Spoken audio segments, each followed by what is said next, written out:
জানেন কি গণেশের মাথা হাতির হলো কেন?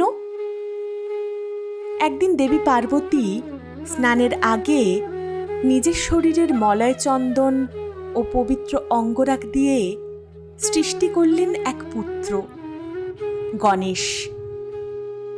তারপর বললেন, আমি স্নান না করা পর্যন্ত কাউকে ভিতরে প্রবেশ করতে দেবে না।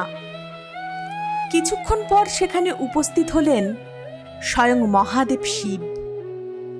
কিন্তু গণেশ মায়ের আদেশ পালন করতে গিয়ে শিবকেও পথ রোধ করে দাঁড়ালেন। বারবার সতর্ক করার পরও গণেশ সরলেন না। তখন ক্রোধে মহাদেব তার শিরচ্ছেদ করলেন।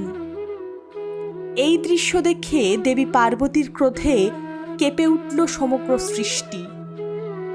তখন শিব বললেন, উত্তর দিকে প্রথম যে প্রাণীটিকে দেখা যাবে তার মস্তক নিয়ে আসো। প্রথমে পাওয়া গেল এক নিষ্পাপ হাতি শাবক। তার মস্তক স্থাপন করা হলো সেই বালকের দেহে, আর মহাদেব নিজ শক্তিতে তাকে পুনর্জীবন দিলেন। সেই থেকেই জন্ম নিল গজানন, বিঘ্নহর্তা, সিদ্ধিদাতা, সবার প্রথমে পূজিত দেবতা শ্রী গণেশ। তাই গণেশের কাহিনী শুধু জন্মের গল্প নয়, এ মাতৃ আজ্ঞা, কর্তব্য আর নতুন জীবনের চিরন্তন প্রতীক। জয় শ্রী গণেশ।